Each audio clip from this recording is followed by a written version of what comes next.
I would like the scrutiny to get off Bronny James. My nephew, he's a kid, great kid. All he wants to do is play. It's unfortunate for kids like ours. They have to live up to what we have done. Hope he has the opportunity to play well. Hope he has the opportunity to make a name for himself. But I'm sitting watching all the stuff, and all that's unnecessary. And I hope he can do it on his own. Because, one thing I think it'll be a bad look if they say you only made it because of your daddy.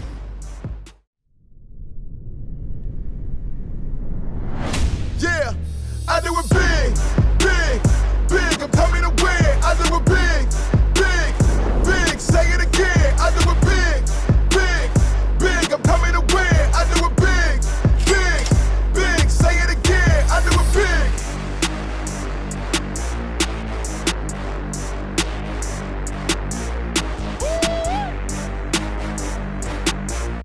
I do it big, big, big. Say it again. I do it big.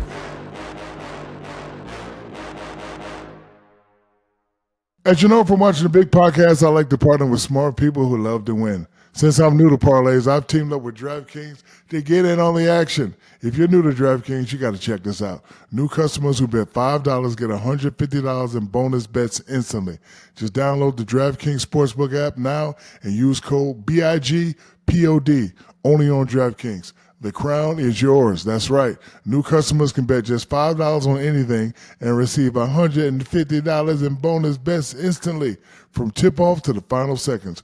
DraftKings has you covered with same-game parlays, live betting, odd boost, and so much more. If sports betting is not yet available in your state, don't worry about it. DraftKings is the one-stop shop for all things daily fantasy, where you could join in all the fun and have the shot to win cash prizes. Download DraftKings Sportsbook app now.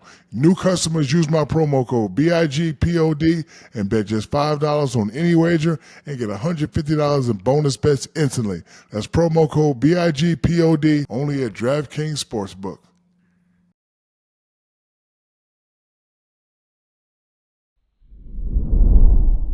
What is up? How you living? How you feeling? How you doing? We were gone for some time, but when we come back, we are always going to do it big. Hell yeah!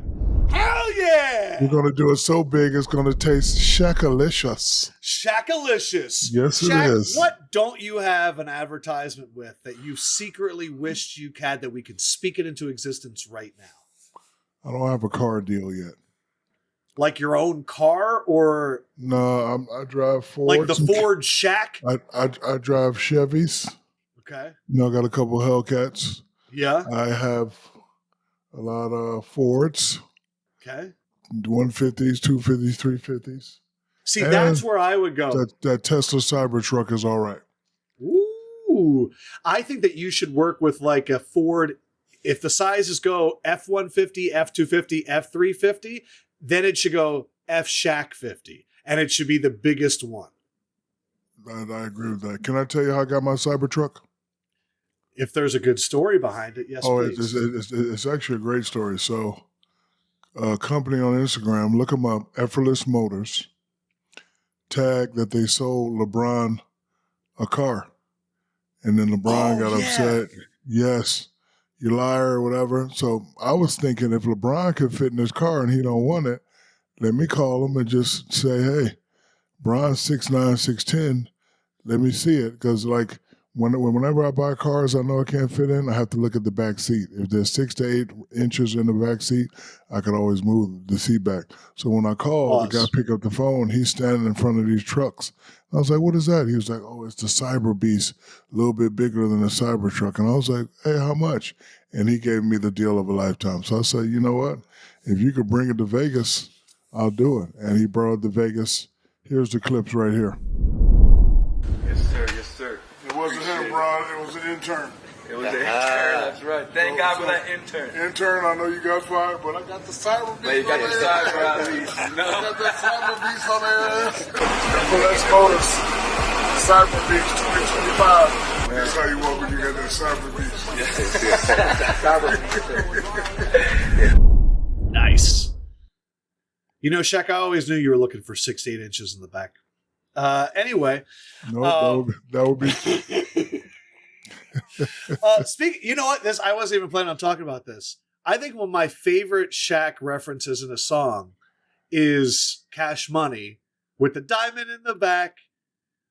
What was it like to hear that reference? That it's actually how I had enough confidence to contact Biggie.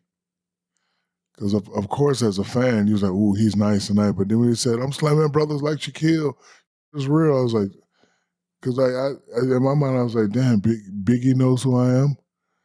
And so when we met, he was like, "Man, Shaq, I didn't even know you know who I was." I was like, "Bro, I didn't know you knew who I was." So it was an automatic, respectful friendship when we hung out. But listen, whenever I hear a rapper say my name, whether it's good or bad, I'm happy.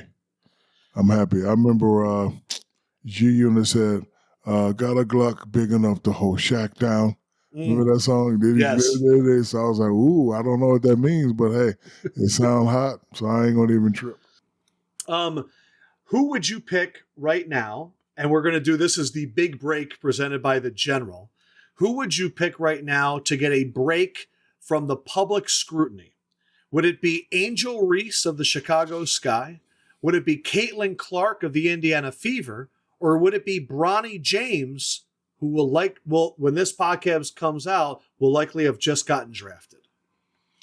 Well, the two young ladies, they are going through what I call ROP. This is called the rites of passage. Everybody has to go through it. They build you up, and then they tear you down. You know, I know what's going on, and I use this word lightly. It's professional jealousy, which is understood. There's a young lady who plays similar to Caitlin Clark. Breonna Stewart, is that her name is? On the New York Liberty, yes. She's a lot taller, but she's good. Sabrina Ionescu is similar too. But I'm saying her game is nice. She can shoot. She can do all that. Oh, yeah. She don't get half the pub, right? So, of course, when you got this young kid coming in, getting all the pub, you're going to feel some type of way, and you're going to test them out. You want to see if they really can take it. That's what Angel and Caitlin are going through right now. You know, a lot of these sensitive people do not understand that in order to be accepted in a fraternity or a sorority, you have to cross the burning sands. You have to get the rites of passage respect. And both players are earning their respect. Yep. And they won't have this problem next year. They definitely won't have this problem next year. But right now, you got these two young kids coming in, talking trash, making a lot of noise. They will get tested by every veteran, by every similar player that doesn't have the followers, don't have the endorsement deals, and don't have the money. They will definitely get tested. I would like the scrutiny to get off Bronny James. That's who you would like to get a break from the scrutiny. Yeah, my nephew, he's a kid, great kid. All he wants to do is play. It's unfortunate for kids like ours. They have to live up to what we have done. I tell my kids all the time, pressure is where you don't know where your next meal is coming from. You don't have to be like me. I want you to be better than me.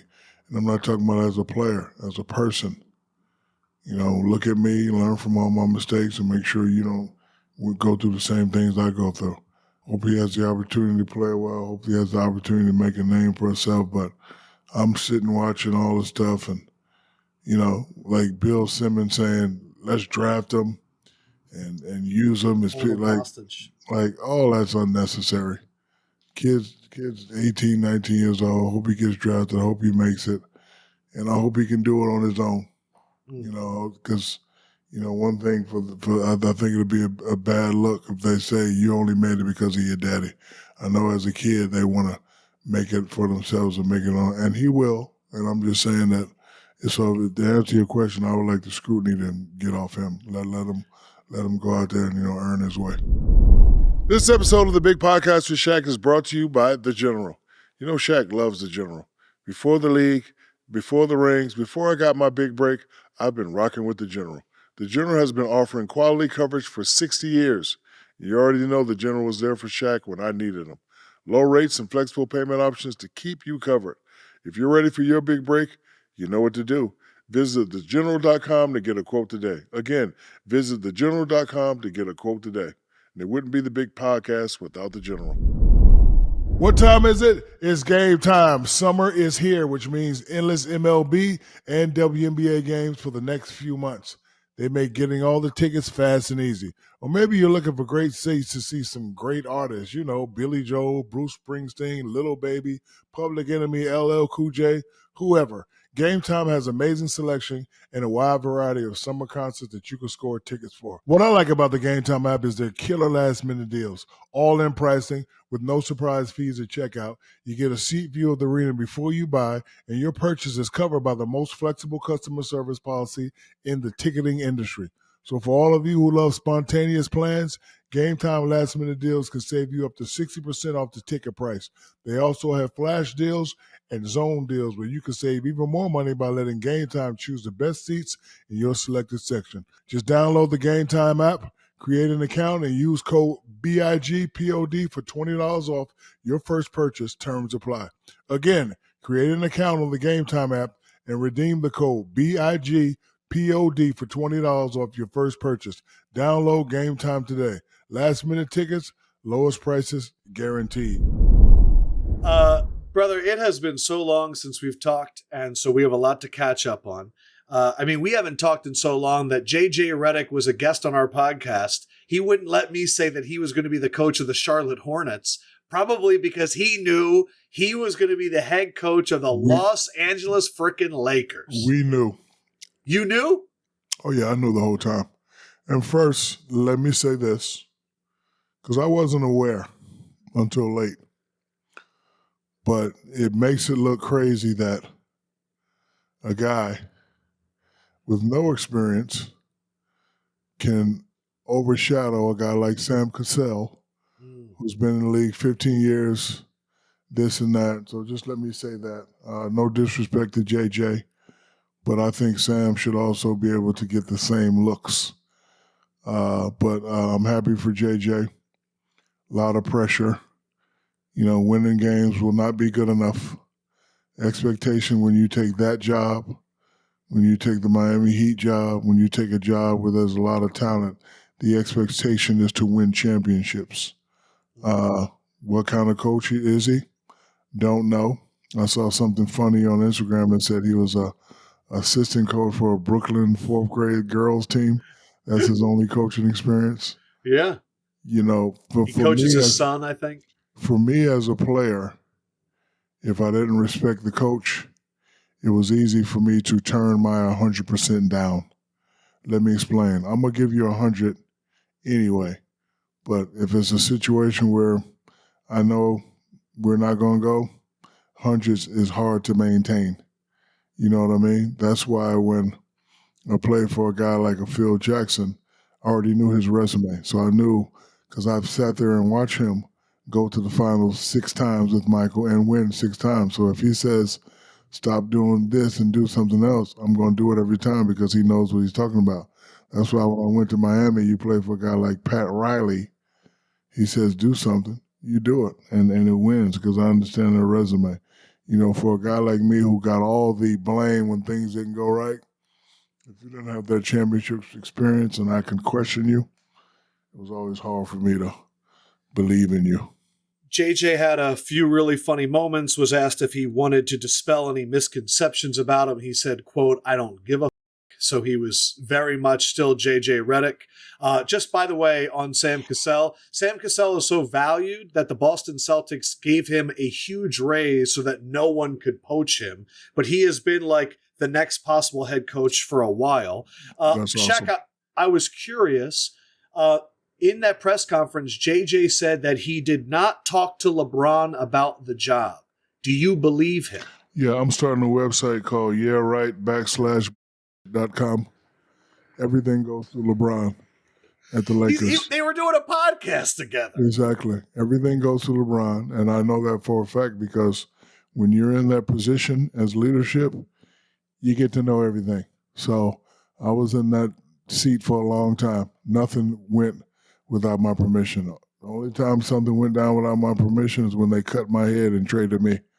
And then Kobe took over, and nothing went down without his permission. So I know everything that goes on is definitely discussed with LeBron and Rich and those guys. So, it's professional of him to say that we didn't talk about it, but yeah, okay.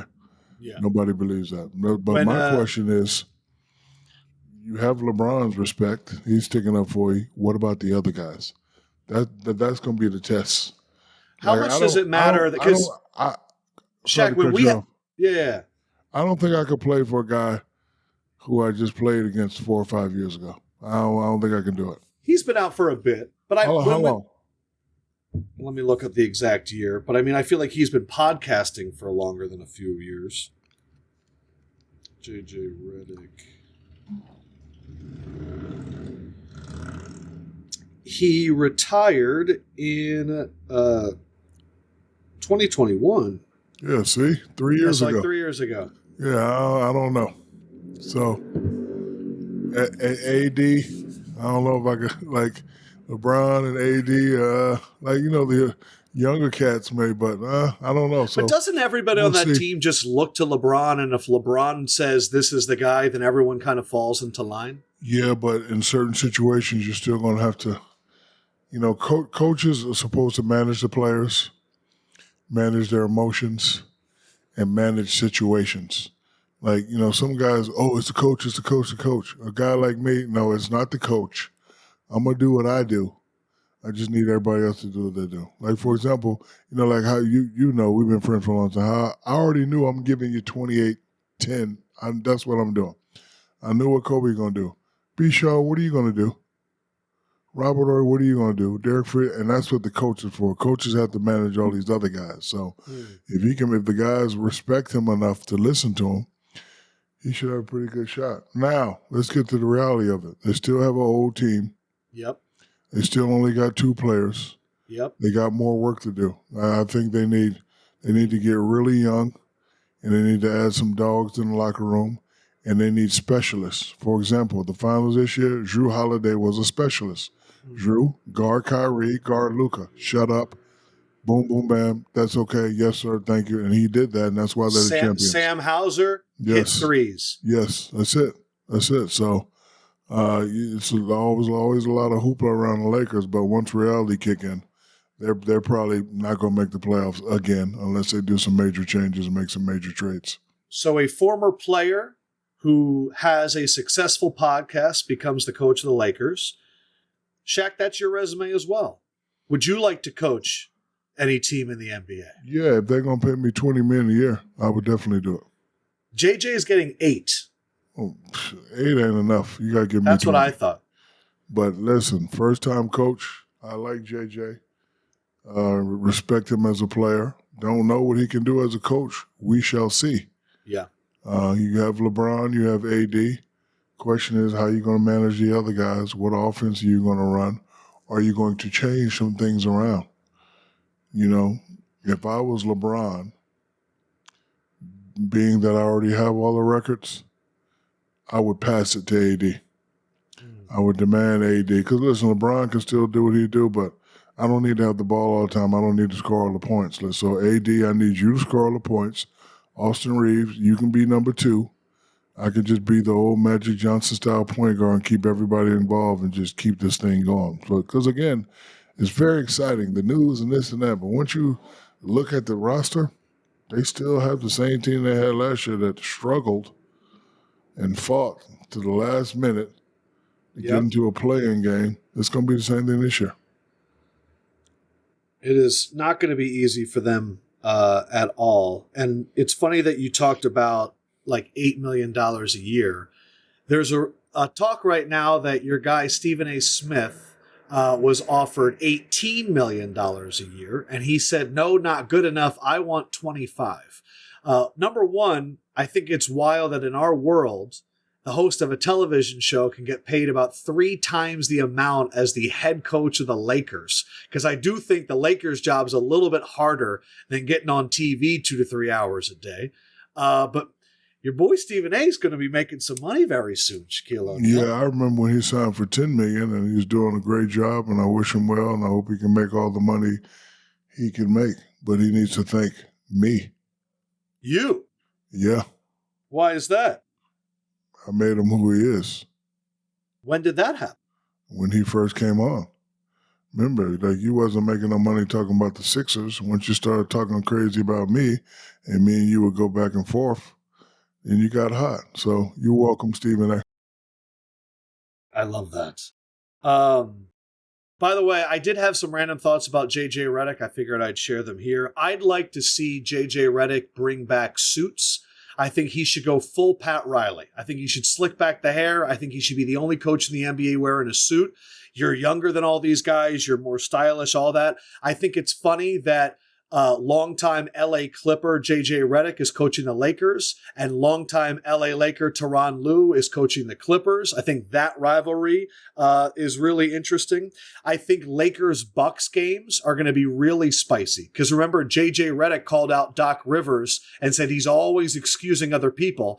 That little interaction, and I bet you Doc ain't giving him any frickin' advice. I think, yeah. And I think people need to really focus on, at the beginning, it's always love. Oh, go this and that. Yeah. Honeymoon stage. What's going to happen after the first sign of turmoil?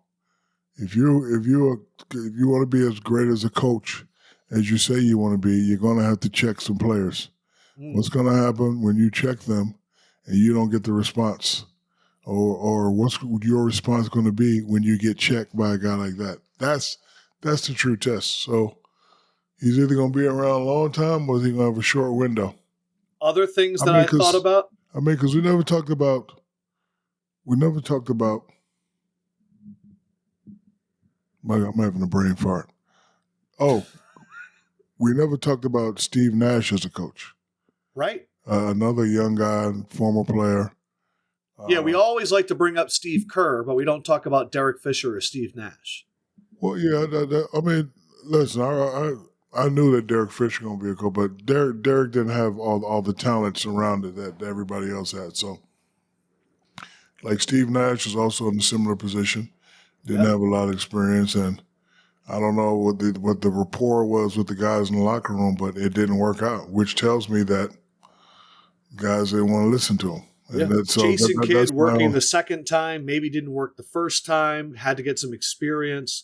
I'm also curious, JJ has taken a lot of shots at old media over the years. Now he's got to face them in press conferences. I have a feeling he might curse out a bunch of reporters, which will be interesting. He probably will. But, when you take a job like that, they're going to be expecting him to go 10-0. Yeah. They're going to be expecting him to be in the first 4 positions in the Western Conference Final. They're going to be expecting him to be in contention for a championship. Mm-hmm. And I don't think it's going to happen unless they make some major moves.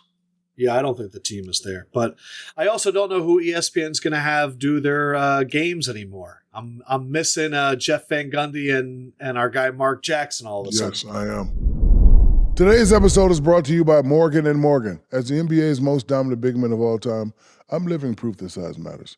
And the same should go for your law firm. Morgan & Morgan is America's largest injury law firm with over 100 offices nationwide and more than 1,000 lawyers. If you're ever injured, you can check out Morgan & Morgan. Their fee is free unless they win. For more information, go to forthepeople.com/thebig or dial #law. That's #529 from your cell phone. Again, that's forthepeople.com/big or #law 529 from your cell. This is a paid advertisement.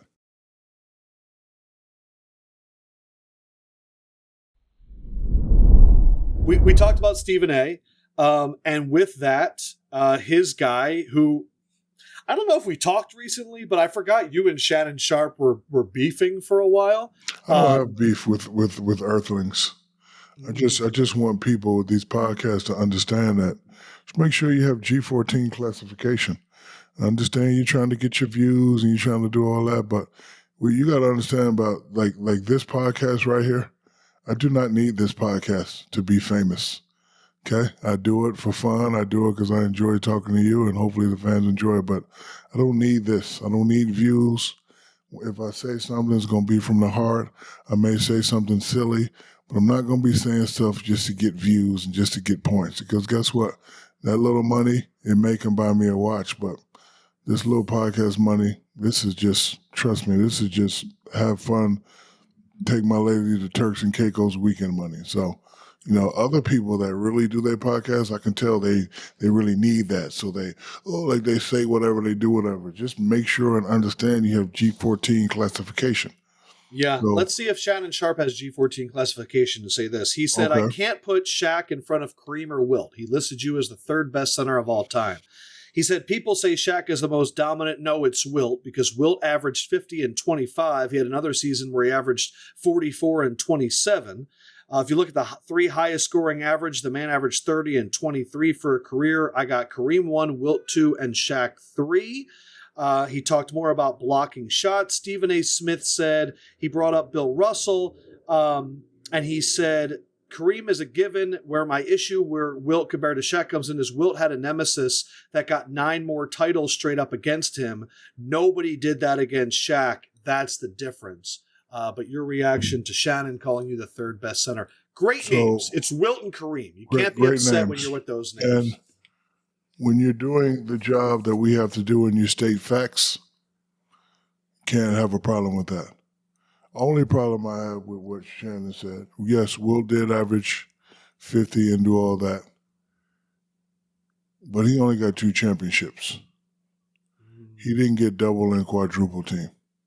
Yeah, that's crazy to average like 50 and 30 and only win twice. And this is why I wish I didn't get hurt that last year, because I wanted to pass Wilt Chamberlain up in points.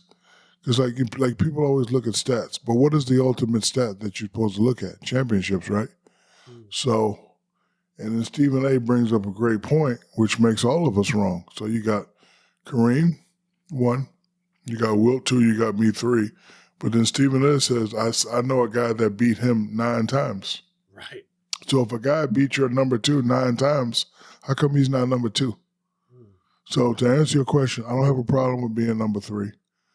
My thing growing up is always wanted to be mentioned, right? And I think that category, the MDE, I still think it belongs to me.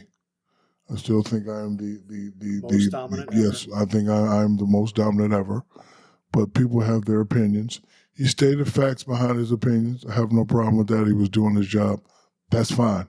That's cool. And again, this is why I wanted to pass Wilt Chamberlain up in points. I already passed him up in championships.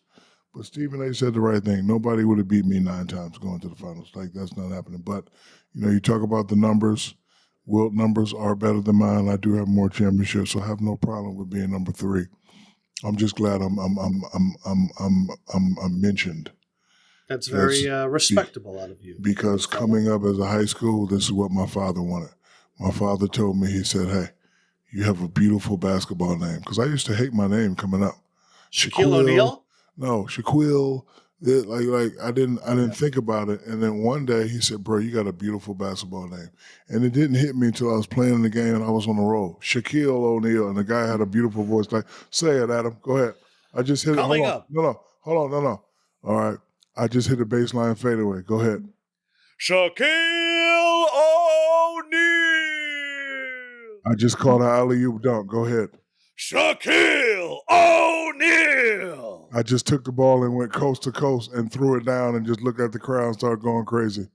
Shaqueezy O'Neezy. And see, this is, so when my father tells me this, I'm like, God damn, I do have a beautiful name. So when me and him used to work out, he used to always say, man, you need to develop an unstoppable move like Kareem Abdul-Jabbar. Man, you need to be a dominant player like Wilt Chamberlain. You need to be able to block shots like Bill. Like, he used to always throw these names in my face. And I was a hip-hop kid. I wasn't paying attention to none of these guys. Dr. J was my guy. And then when I realized Dr. J the Magic, then when I realized I couldn't be a guard, Patrick Ewing and David Robinson. So all these old names, like, get these names out of my face. But to be able to be mentioned with those names, I'm happy. And Shannon Sharpe, thank you for putting me number 3. I appreciate it very much. You bring up the 80s and 90s. There was a controversy recently. I don't know if you saw it. It all goes back to the 3rd season of Michael Jeffrey Jordan, one of the most incredible seasons of all time. He led the NBA. This is 87-88. Okay. He led the NBA in scoring with 35 points per game. He also won Defensive Player of the Year. Well, recently, Tom Haberstroh went back because he did an interview with a statistician that said that the stats in that era, some of them are inflated. They went back and they looked, and they realized that year, Michael Jordan was averaging 3.2 steals and 1.6 blocks. But when they went and looked, they realized that his numbers at home were 182% higher than the ones on the road. And they're alleging that the home statistician was giving him extra blocks and extra steals. They went back and looked at the footage, and they found that in multiple games, they counted the steals. There were some times where Michael Jordan had more steals than the other team even had turnovers. You're shaking your head. You seem to disagree with what they have found. Did you see them watch the game? Like, did I watch them watch the game? Yes. I'm going to take their nerd findings for truth. I don't believe that. It's unconfirmed, and it doesn't matter. Like, listen, so you don't think that there's any chance that in the 80s they were giving John Stockton extra assists and Jordan extra steals? I know they were. I sit there and watch John Stockton last game where he threw it to a guy. The guy took 10 dribbles and 2 steps, and he was able to break the assist record. So it was crazy. Do they give extra love at home? They do. But it doesn't matter. It's there. It's documented. You want to impress me, go back and change it. Because I will say, like, John Stockton's the perfect one. His assist record will never get broken. And then when you think about how many extra he got. Okay, but I tell you what, if you go back and change the Jordan stats, let's go back and all the guys, Havlicek and Pete Maravich, all the guys that shot behind the three, let's give them an extra point for all the deep range shots they got. If you want to do that. I like that. Let it go. It's unconfirmed. Whoopie freaking do. The guy who brought it up, you went viral, but now what? Now what you going to do, Mr. Statistician Face Man? What you going to do? Like, you stop it. Sorry, Mr. Yeah, stop it. Let it go. All right, I just wanted to ask. I'm glad that you could talk about it. I tell you what. One day, me and you should watch a game. You pick a game. We will get a stat sheet and we will watch it. Watch it like it's a real game, and we'll go live and we'll break it down. Set that up, Shane. Shaq, it happened to me this weekend. I, like many other people, was watching the Chicago Sky take on the Indiana Fever. And at one point, my friend texted me and goes, they just gave Angel Reese a rebound there. And all she did was tip it. And I was like, I don't really care because I very much am rooting for Angel Reese. But hold on. I heard that if you tip it, it's a rebound. I never knew that. So I think I don't know if they recently changed it, but like if you purposely tap it now, I think they give you credit for a rebound, which I know you did 1,000 times. No, I never did. Like whenever I touch the ball, I try to, like, if I knew you can just tap it to somebody and it counted a rebound, I would average 25 rebounds. I never knew that. Can I change the mood? Because I feel like it's a little intense. I saw a tweet that made me laugh. It was a tweet that went viral. It's from somebody named Elf Chaser. And they wrote. Let me apologize right quick. I sent out a picture the other day. Oh, yeah, let's talk about that. You sent out a picture of Drake, BBL Drizzy. Okay, somebody, but you know what? The mistake I made was I should have said who did this. Because I want Drake to know. And listen, Drake has a great sense of humor, so I thought it was funny that they did it. I don't want him to think, like, I saw Shaq's trolling. No, I'm not trolling. Like, I like when people assume that you photoshopped it. I didn't Photoshop it. Somebody photoshopped it, and I actually saw it, and I took the picture, because listen, I thought it was funny, but you know how people are. They think, now they're trying to. So Drake, I apologize. I should have put who is this on there because I don't want you to think I did that. Somebody sent it to me. I thought it was funny, and hopefully you thought it was funny too. But once it went viral, I definitely took it down. But so my bad, Big Drake. It was funny because you posted it right after that Kendrick live show on Amazon. And so I didn't know it was like right at the same time you posting him in a bikini. I didn't know that. My wife texted me and said, be honest with me. Has Shaq ever tried to make a move on you? And I was like, that is not what's happening. I know. I don't understand how people could take that picture and think I'm DHing. Hitting both ways? Yeah, like, nope. Yeah, bro, I didn't text you for a reason. I didn't want to know the answer. Like, it's funny. But, hey, for those who don't have a sense of humor, go out and get you some Shaq-alicious. I got something for you to bite. All right, okay. That was great. All right, so now the tweet from Elf Chaser. I'm once again thinking about the time that Phil Jackson made Shaq read Aristotle so he could internalize the idea that success is a habit and improve his free throws, But instead, Shaq just started calling himself the Big Aristotle and had the worst free throw season of his career. I thought that was really funny. And but how many championships do I have? Yeah, we know. Oh, We know. no, we but wait, don't. so he gave No, you an no. Aristotle book, No. and then you were like, I'm the Big No. Aristotle. See this, and this is the problem I have with social media. He didn't give me an Aristotle book. He gave me a Friedrich Nietzsche book. Oh, Dumb Nietzsche. face. Yes, he gave me a Friedrich Nietzsche book. When I got my MVP, I repeated Aristotle. I did an Aristotle quote. That's why I named myself the Big Aristotle. See, you got all these dummies trying to use what I do to get famous and go viral, and you don't have G14 classification. Face. You see these trophies behind me? See that? What Those did are you images. take I'm away from Friedrich Nietzsche? Did you take Yes. anything away? What did you take? So what I took away from that is Friedrich Nietzsche is so intelligent that people thought he was crazy because the style was unorthodox. And that's why Phil gave me the book. Shaq, you got all this going on. You're crazy, you're crazy. Blah, blah, blah. So when I read it, I was like, oh, this is why he gave me the book. See, so tell the guy who sent the tweet, do your research. And tell him to go to my new website, shutyourdumpup.com. I love that the issue was, no, it was Nietzsche, not Aristotle. I Yeah, love Nietzsche. that. See? Nietzsche, a German philosopher. And Shaq had the worst free throw. Saying, yeah, but I still won 3 rings in a row. So what does it matter? What does it matter? Like people talk about like stuff, certain things that don't matter. Like, okay, I shot 40 and won. So what? I would have shot 50, we would have won. I would have shot 60, we would have won. I would have shot 70, we would have won. I would have shot 80 or 90, we would have won. The outcome is still in my favor. So what is this guy's point? I know what his point is. He's trying to use me to get some points. Nietzsche claimed the exemplary human being must craft their own identity through self-realization and do so without relying on anything transcending that life. And that's I think me. yeah, that's you. AKA, I do what I want to do when I want to do it. Like if I want to shoot 40% from the free throw line and dominate and win championships, that's what I'm going to do. Speaking of championships, I don't know if you watched the last one. I know you were there games 1 and 2. It was boring. It was Did you see the discussion afterwards? It was the most boring finals in finals history. Most boring ever? Yeah. There was a lot. Would you like to defute my claim? No, I didn't enjoy it at all. It was bad. Okay.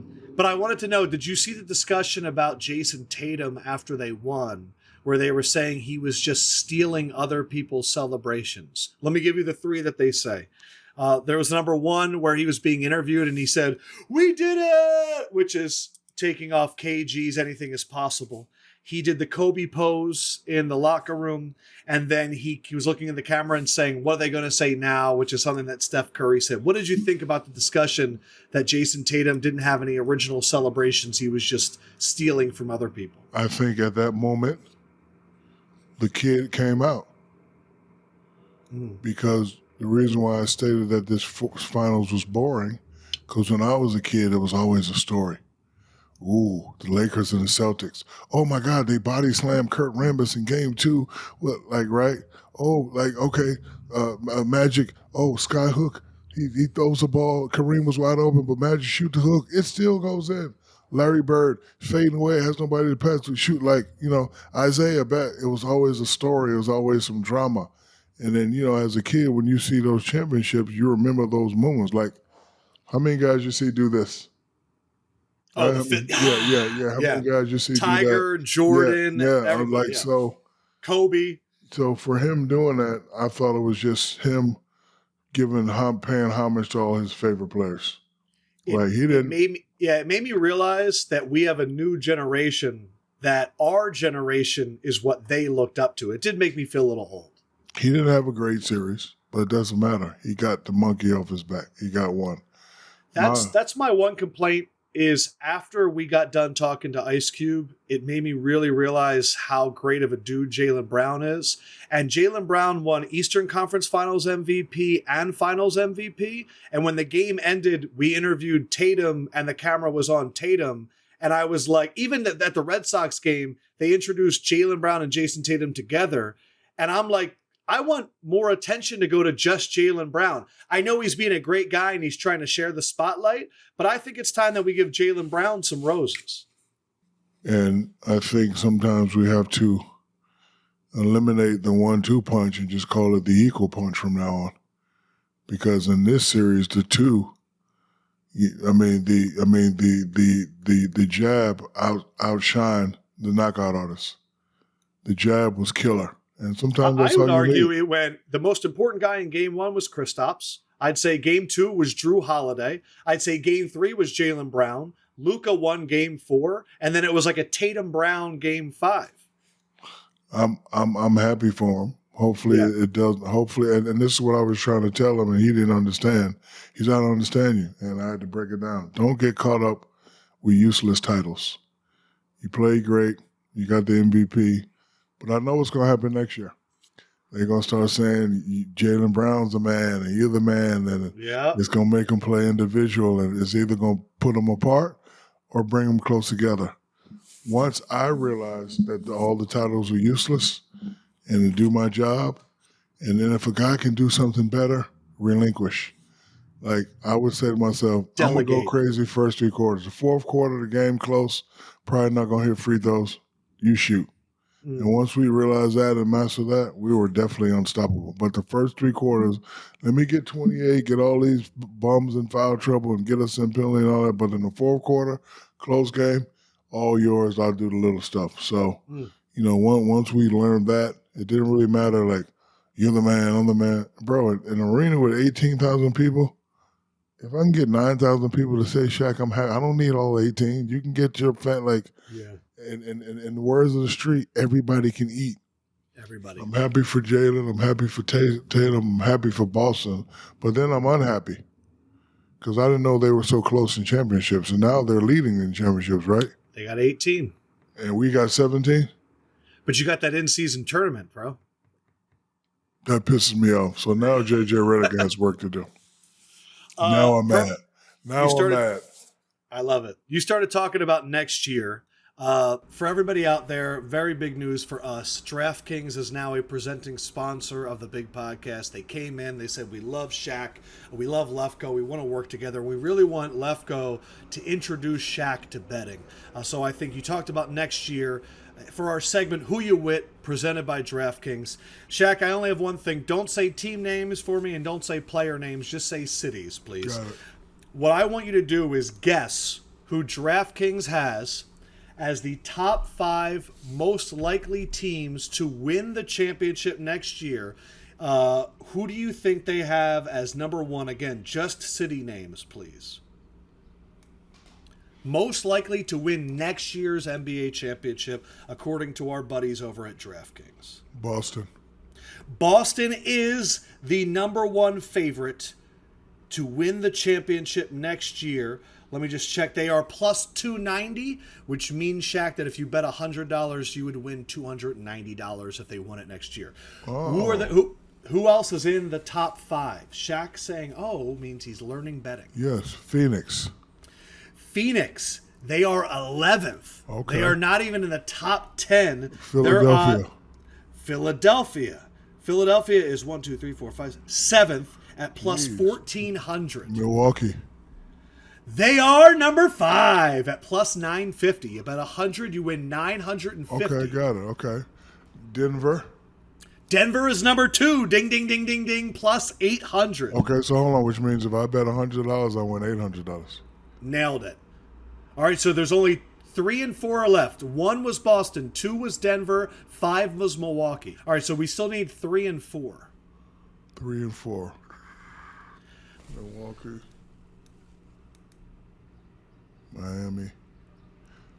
Miami is down at 13th. All right, give me a hint. Young up-and-coming team that just made a trade. Give me a hint. New York is 8th. It is a city in the middle of the country.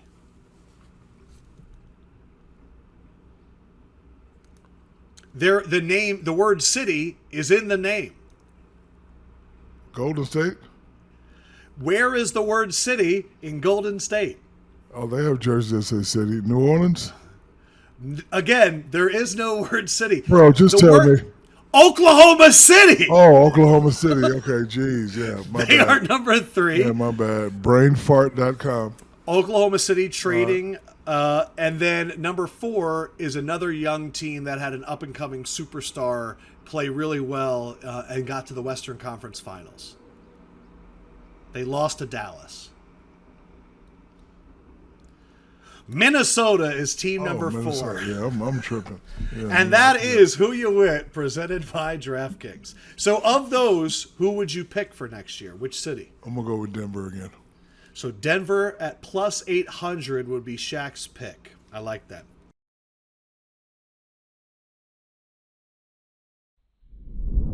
So of those, who would you pick for next year? Which city? I'm going to go with Denver again. So Denver at plus 800 would be Shaq's pick. I like that.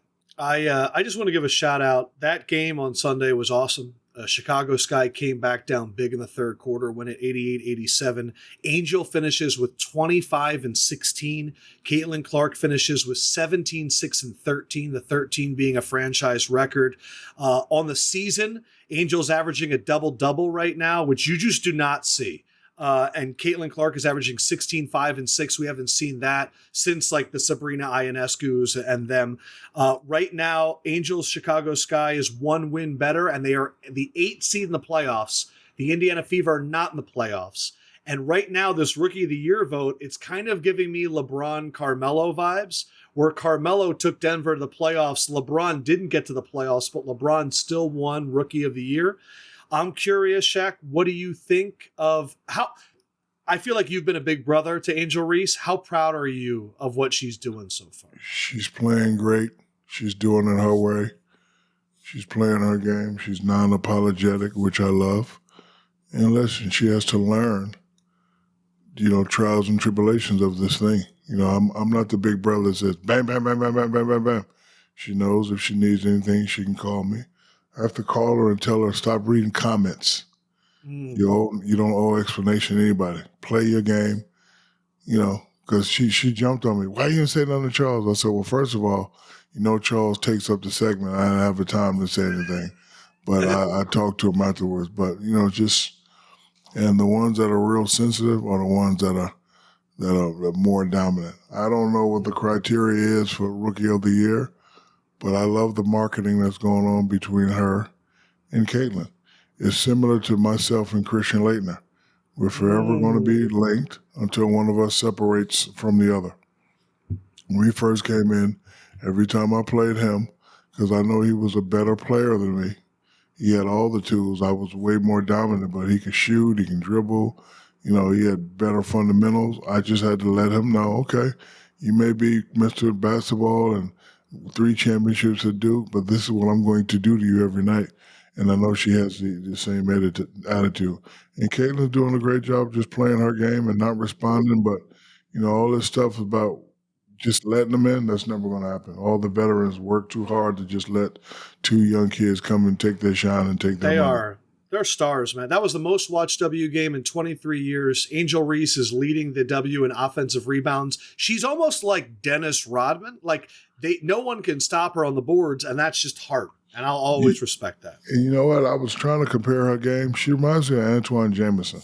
Shane, I want you to look up Antoine Jamison's stats. What's the thing that you're thinking of though? Why Antoine? Because all her moves are like flip shots.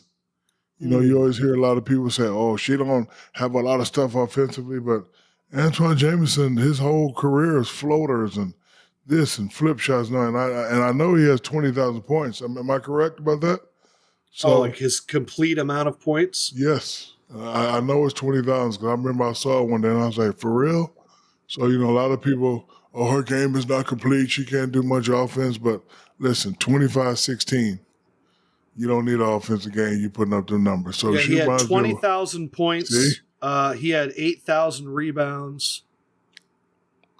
And that's what her game is like. It's real flippy around the bat. Like you don't really see her shoot a lot of jump hooks. She's so good at getting space down there, and she's great at angles. And that's what she reminds me of.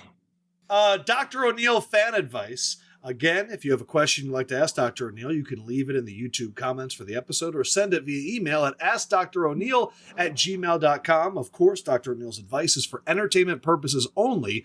If you really need help, seek a licensed professional. Okay, Nancy from Phoenix asks, Dr. O'Neill, I'm a 42-year-old single mom of twin sons who are high school juniors. I own an online business that makes more money part-time than my corporate day job.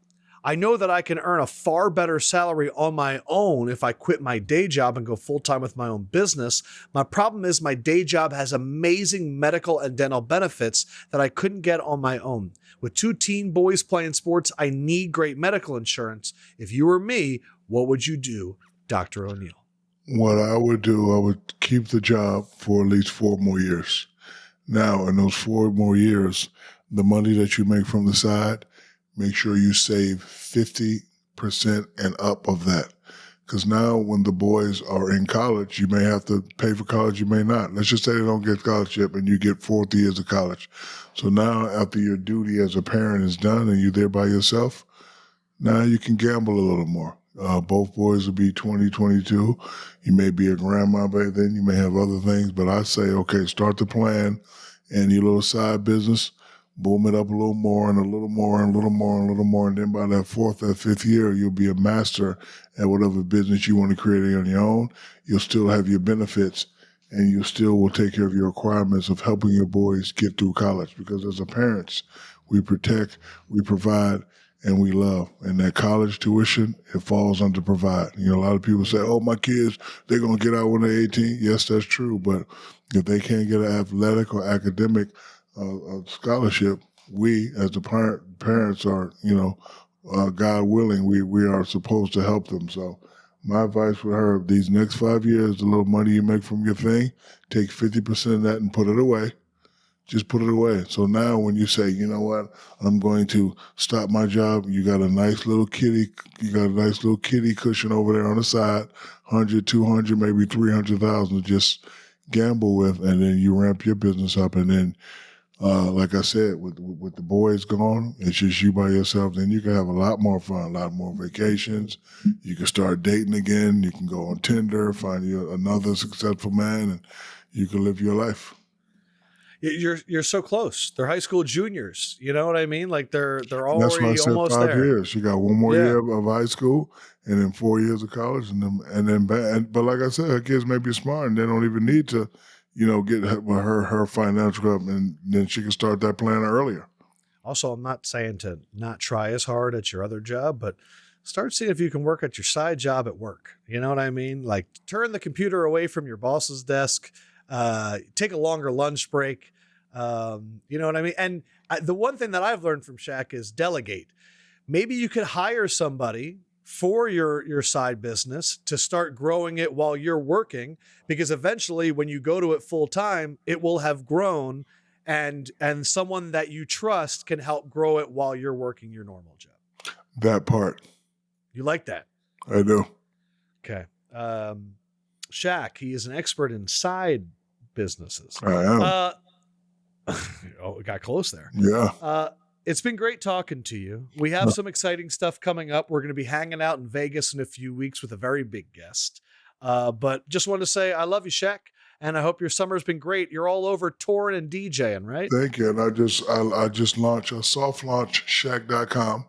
Want all the fans to go look at it, tell me what you think. Check it out right now. Merchandise, all the stuff over there. So it's just a soft launch. Tell me what you think. I'll take all suggestions, good or bad. Just let me know what you think about the site. Shaqify your style. Yes. Larger than life custom closing straight from the Shaq verse. I love this. Yes. And there's the Shaq logo with your BBL according to Yep. So everybody check out Shaq.com. I think I'm going to do a big launch in China first. They deserve it. Yes. It's appropriate that you do Shaq.com because I feel like most of your comments are about something.com. I like that. I love that. For the big diesel, Shaquille O'Neal. I am the LEFKOE man Lefko, and we will holla, holla, holla. LEFK. Lefkoe, man. Lefkoe, man. Hey, man, get off my cloud. You Yeah. don't know me. You don't know my style. Hey, another edition of the Big Podcast in the books. Thank you to Playmaker. Thank you to producer Shane and everyone that makes this possible. Thank you to everyone that's listening on YouTube and, of course, on passes and all that. We love you, and we will see you next time only on the Big Pod. Yeah.